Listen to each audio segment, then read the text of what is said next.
বিবাহিত ভাইরা বিয়ে করে ফেলেছেন 5 বছর 6 বছর 10 বছর ধরে সন্তান হয় না। আজকে কি মহিলারা আছেন? মা বোনদের ওয়াজ চলে এসেছে, 5 বছর 6 বছর 10 বছর ধরে সন্তান হয় না। আবার অনেক বোনেরা আছেন সন্তান পেটে আসে 3 মাস 4 মাস পরে সন্তানটা নষ্ট হয়ে যায়, দিন রাত শুধু টেনশন করে কান্না করে। অনেকে আছে বিয়ে করে সন্তান পায় না, হতাশাগ্রস্ত হয়ে যায়, নিরাশ হয়ে যায়। কেন আপনি নিরাশ হবেন? শুনেন আমার আল্লাহর ক্ষমতা শুনেন। ইব্রাহিম আলাইহিস সালাম 86 বছর বয়স হয়ে গিয়েছে, তার কোনো সন্তান হয় না। জোরে বলেন কত বছর? একটু তিনি হতাশ হলেন না, নিরাশ হলেন না। যার রহমতের আশা করে বসে থাকলেন তিনি কে? মুখ খুললেন, আল্লাহকে বললেন রব্বি হাবলি মিনাস সালিহিন। দোয়া শিখেন কেমনে চাইতে হয়। আমরা অনেকে দোয়া করতেও জানি না। কয় আল্লাহ সন্তান দাও, সন্তান দাও, এটা বলবেন না। কি সুন্দর দোয়া করেছেন, রব্বি হাবলি মিনাস সালিহিন, আল্লাহ আমাকে সুসন্তান দাও, নেককার সন্তান দাও। তিনি যখন এই দোয়া করলেন আল্লাহ খুশি হয়ে গেলেন। আল্লাহ খুশি হয়ে বললেন ফাবাশশারনাহু বিগুলামিন হালিম, ও আমার খলিল ইব্রাহিম, আমি তোমার দোয়া কবুল করলাম আর তোমাকে এক ধৈর্যশীল সহিষ্ণু সন্তানের সুসংবাদ দিয়ে দিলাম। ইব্রাহিম আলাইহিস সালামের আরেক স্ত্রী নাম সারা, হাজারের ঘরে এসেছেন ইসমাইল। এই দোয়া কবুল হয়েছে, আল্লাহ ইসমাইল দিলেন। শুনেন এবার মজার ঘটনা। আরেক বউ নাম হলো সারা। জোরে বলেন নাম কি? এই বউ, এই স্ত্রী বন্ধা। বন্ধা বুঝেন তো আপনারা? আপনারা কি বলেন? না, বন্ধা মানে নিঃসন্তানা। বন্ধা মানে যে নারী সন্তান জন্ম দিতে পারবে না, সন্তান উৎপাদনের কোনো ক্ষমতা তার। শুনেন এবার মজার ঘটনা। সারার ঘরে কোনো সন্তান হয় না, কারণ সারা হলেন বন্ধা। তিনি ভেবে নিয়েছেন তার কোনো সন্তান হবে না। শুনেন ভাইয়েরা, বোনেরাও শুনেন, আল্লাহর ওপর তাওয়াক্কুল বাড়ান। বন্ধা নারী, তার কোনো সন্তান নাই। তিনি ধরে নিয়েছিলেন জীবদ্দশায় তিনি কখনো সন্তান জন্ম দিতে পারবেন না। শুনেন ওই মহিলার ঘর থেকে এমন সন্তান জন্ম হয়েছে, একেবারে ইসহাক থেকে নিয়ে ঈসা পর্যন্ত হাজার হাজার নবী রাসূল এই বংশে এসেছে। আল্লাহু আকবার! এত সন্তান এসেছে এই বংশে। শোনেন, সারার ঘরে সন্তান হচ্ছে না। সারাও বুড়া হয়ে গেলেন, বৃদ্ধা হয়ে গেলেন। ইব্রাহিম আলাইহিস সালামও বুড়া হয়ে গেলেন। সারা আল্লাহর আশা, আল্লাহর রহমতের আশা করে আছেন, নিরাশ কখনো হন নাই। এজন্য বুড়া বয়সে আল্লাহ তাকে কেমন সুসংবাদ দিলেন শুনেন। একদিন আল্লাহ তাদের ঘরের মধ্যে ফেরেশতা পাঠালেন। সুবহানাল্লাহ। ফেরেশতা এসে কি বলল, এই কাহিনী আপনাদেরকে আমি কোরআন থেকে শোনাই। কোরআনুল কারীমের 15 নম্বর সূরা সূরাতুল হিজরের 53 নম্বর আয়াতে এসেছে। ফেরেশতা এসে বললেন ক্বালু লা তাওজাল ইন্না নুবাশশিরুকা বিগুলামিন আলীম।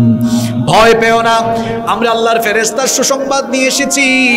আল্লাহ তোমাদেরকে একজন জ্ঞানী সন্তানের সুসংবাদ দিচ্ছেন। সুবহানাল্লাহ। কি সন্তান? বিগুলামিন আলীম, জ্ঞানী সন্তানের সুসংবাদ দিচ্ছেন। এই কথা শুনে ইব্রাহিম আলাইহিস সালাম ফেরেশতাকে বললেন ক্বালা আবাশশারতুমুনি আলা আমাসসানিয়াল কিবারু ফাবিমা তুবাশশিরুন। কি করে এই সুসংবাদ আমাকে দিলে? আমি তো বুড়ো মানুষ, বৃদ্ধ হয়ে গিয়েছি, আমার তো কোনো যৌবন নাই, কেমনে এখন সন্তান হবে? ফেরেশতা তখন বলল ক্বালু বাশশারনাকা বিল হাক্কি ফালা তাকুম মিনাল কানিতিন। ফেরেশতা বলল এটাই যথার্থ সত্য কথা, সত্যিকারের সুসংবাদ দিচ্ছি। ও ইব্রাহিম খলিলুল্লাহ, আল্লাহর রহমত থেকে আপনি নিরাশ হয়ে যাবেন না, কারণ আল্লাহ যা চান তাই করতে পারেন কিনা। এত আস্তে বললেন। وهو الغفور الودود ذو العرش المجيد فعال لما يريد। আল্লাহ বলছেন তিনি যা চান তাই করতে পারেন। তিনি কোনো কিছু করতে হলে শুধু কুন বলেন, ফায়াকুন, সঙ্গে সঙ্গে হয়ে যায়। ফেরেশতাদের সুসংবাদ শুনে সারা কি বললেন? ইব্রাহিম নবীর স্ত্রী তখন বললেন, ক্বালাত ইয়া ওয়াইলাতা আলিদু ওয়া আনা আজুজুন ওয়া হাযা বা'লি শাইখা ইন্না হাযা লাশাইউন আজীব। সারা বললেন, এত বড় আজীব বিষয়, বিস্ময়কর ব্যাপার, সাংঘাতিক ব্যাপার। আমি বন্ধা, অন্যদিকে বৃদ্ধা হয়ে গিয়েছি, আমার যৌবন নাই, কি করে আমার পেটে সন্তান আসবে? ফেরেশতা তখন বললেন, ক্বালু আতাজাবিনা মিন আমরিল্লাহ, আল্লাহর সিদ্ধান্তে তুমি কেন অবাক হচ্ছ? কারণ আল্লাহ যা চান তা হতে পারে কিনা। ও আমার ভাইয়েরা, আমার বোনেরা, যাদের সন্তান হয় না, অনেকে আছে সন্তান না হলে অনেক ভণ্ড পীরের কাছে গিয়ে অনেক কুফরি চিকিৎসা নেয় কি নেয় না? গ্রামে গঞ্জে এগুলা অনেক বেশি কুফরি চিকিৎসা নেয়। হাতের মধ্যে, কোমরের মধ্যে বিভিন্ন ধরনের কালো সুতা, নীল সুতা লাগায়, তাবিজের পিছনে লাইন ধরে তাবিজ আর তাবিজ। খবরদার, কোন পীর বাবা সন্তান দিতে পারে না। অনেকে আছে মাজারে যায়, মাজারে গিয়ে মাজারে সাজদা দেয়, মাজারে সন্তান চায়। কুকুর, বলেন তো, কুকুর যে বছরে বাচ্চা দেয়, কুকুর বছরে কয়টা বাচ্চা দেয়? বলেন তো, কুকুর কি কারো কাছ থেকে তাবিজ নেয় নাকি? কুকুর কি কোনো মাজারে গিয়ে সাজদা দেয় নাকি? আপনি তো মানুষ, সৃষ্টির সম্মানিত, কুকুরের চাইতে আরো খারাপ কাজ আপনি করেন কেন? একটা কুকুরের এত সন্তান হয়, কারো কাছে যাওয়া লাগে না। আপনারও সন্তান হবে, তাওয়াক্কুল বাড়াতে হবে কার উপরে? হতাশ হবেন না, নিরাশ হবেন না। জাকারিয়া আলাইহিস সালামের কথা বলছি, তিনিও বুড়া হয়ে গিয়েছেন, তার স্ত্রী বৃদ্ধা, তার স্ত্রীও বন্ধা ছিলেন, তার স্ত্রীর সন্তান হওয়ার কথা ছিল না।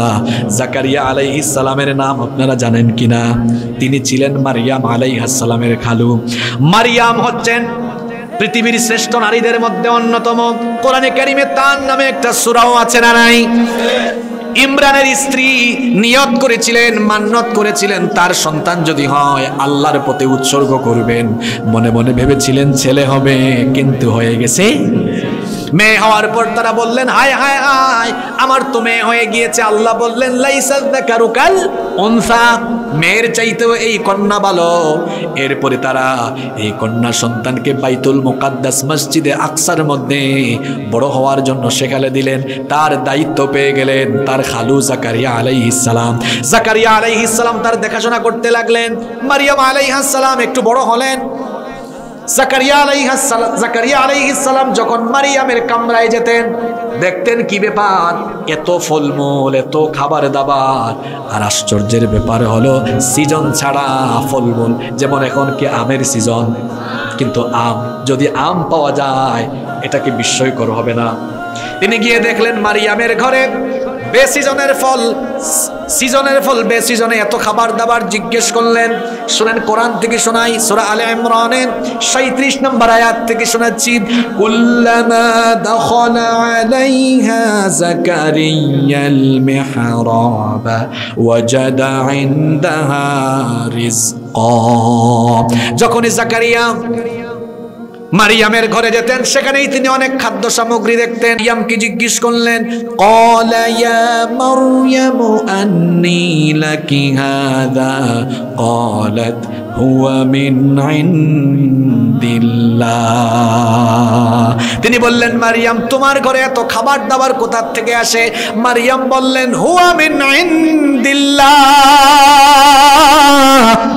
এগুলো যার নিকট থেকে আসে তিনি কে? তিনি বললেন, ইন্নাল্লাহা ইয়ারযুকু মান ইয়াশাউ বিগাইরি হিসাব, আল্লাহ যাকে চান তাকে বেহিসাবি রিজিক দান করেন। জাকারিয়া আলাইহিস সালাম ওই ঘরে থাকাকালীন অবাক হয়ে গেলেন। তিনি বললেন, সিজন ছাড়াও যিনি মানুষের ঘরে সিজনের ফল বেসিজনে দিতে পারেন, তো আমি বুড়া হয়ে গেছি, আমার স্ত্রীও বৃদ্ধা, আমার স্ত্রী বন্ধা, আমাদেরকেও এই অসময়ে আল্লাহ চাইলে সন্তান দিতে পারেন কিনা? ওখানেই তিনি নামাজরত অবস্থায় দেখেন সন্তানের জন্য এদিকে ওদিকে দৌড়াইয়েন না। জাকারিয়া কি করেছেন শুনেন, দাঁড়িয়ে গেলেন নামাজে। হুনাদিকা দা জাকারিয়া রাব্বাহু, সেখানেই তিনি দোয়া করলেন। কি সুন্দর দোয়া, রব্বি হাবলি মিন লাদুনকা যুররিয়াতান তাইয়্যিবা, হে আল্লাহ তোমার তরফ থেকে আমাকে পবিত্র সন্তান দাও। আল্লাহু আকবার। তিনি নামাজে দাঁড়ালেন, দোয়া করলেন, রব্বি লা তাযরনি ফারদান ওয়া আনতা খায়রুল ওয়ারিসিন, আল্লাহ আমাকে উত্তরাধিকারহীন করে দিও না, আমাকে উত্তরাধিকার দান করো। তিনি যখন আল্লাহর কাছে রহমতের আশা করে সন্তান চাইলেন, তাকে ইয়াহইয়ার সুসংবাদ তিনি দিলেন। তিনি কি? সুতরাং সন্তান না হলে তাবিজের পিছনে দৌড়াইয়েন না। 9 বছর, 10 বছর, 13 বছর, 14 বছর সন্তান হয় না, হতাশ হয়ে যাইয়েন না। আমার পরিবার দিয়ে বলে, আমার বোন, আমার একটা মাত্র বোন 13 বছর পরে সন্তান হয়েছে, আলহামদুলিল্লাহ।